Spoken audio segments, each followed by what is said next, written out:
Okay, very good. Okay, class dismiss. Nagbow naman ako saka nagligpit na ng laptop at projector na ginamit ko sa presentation. Hindi na ako nagulat ng buhati na nito bang iba pang gamit. Kung ako si Riz, sasagutin ko na si Calix. Bulong ng isa kong kaklase at umalis na. Nagkatingin na naman kami nito ba't nakatawa na lang. Nagpunta na kami sa cafeteria para kumain nang bigla kaming harangin ni Chase na matagal nang nanliligaw sa akin. Riz, pwede ba tayo mag-usap? Saad niya nang may masamang tingin sa amin. Agad namang umiti si Tob at sumeyes na sumunod na lang. Wala na ba talaga akong pag-asa sa'yo? Sabi mo, hindi naman naliligaw sa'yo si Calix pero parang magjowa na kayo ah. Chase, di ba sinabi ko naman na sa'yo na bawal pa ako magjowa? Saka hindi ko din priority yan, kaya tigilan mo na ako ah. Madami pa namang iba dyan eh. Pero ikaw ang gusto ko. Hindi ko na siya pinatapos dahil paulit-ulit na lang siya at naririndi na ako. Nakahinga naman ako ng maluwag dahil hindi na niya ako sinundan pa. Nakita ko naman na agad na si Tob na kumakain habang may binabasa.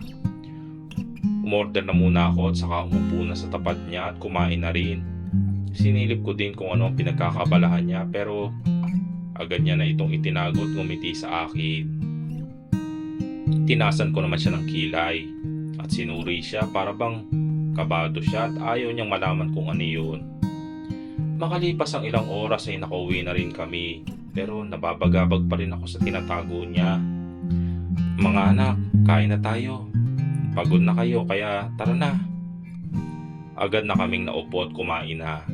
Nag-uusap naman sila mama sa plano nilang pagpapagamot kay papa pagkatapos ko mag-aaral. Pero sapat na ba ang pera mo para sa pagpapagamot? Kung may kulang, dadagdagan ko na. Pinutol agad ni mama si tita at sinabing wag nang galawin ang ipon. Nagpresenta rin si Tob na tumulong pero hindi pumayag si mama. Kaya naman wala na silang nagawa. Kinabukasan, naging busy na naman kami. Dahil malapit na ulit ang finals at 2 taon na lang i-graduate na kami.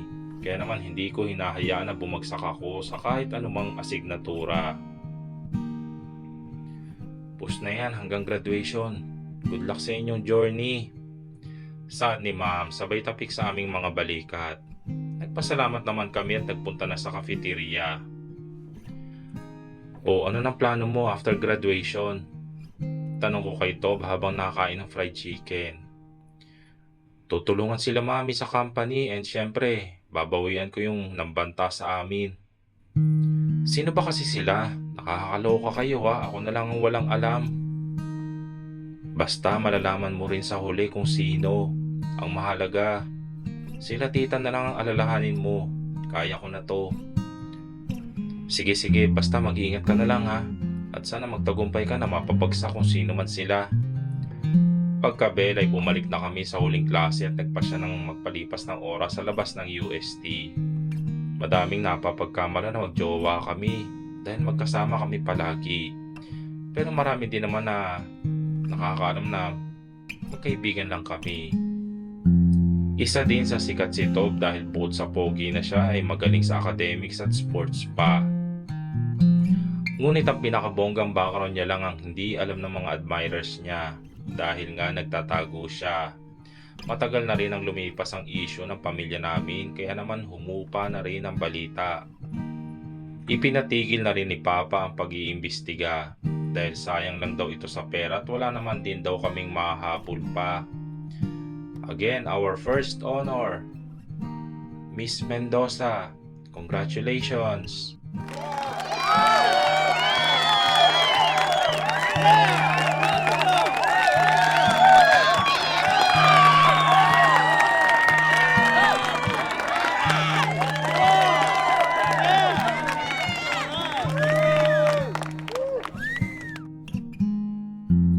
Saan ng MC at palakpakan ng mga tao.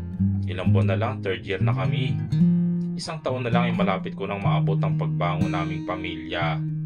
Matapos ang recognition ay agad na kaming nilapitan nila mama at niyakap ng mahigpit. Napansin ko naman na naiiyak si mama. Ma, bakit ka po umiiyak? Wala, proud lang ako sa iyo anak. Kahit wala na tayo, pinagpatuloy mo pa rin ang pag-aaral. Hindi ka man lang nagrebelde sa amin. Napakaswerte namin sa iyo. Si mama naman, huwag ka na madrama. Saka para din sa inyo to, no? Tara na po, kain na tayo sa labas. Agad na siya nagpunas ng luha at naglakad na rin papuntang kotse ni Tob.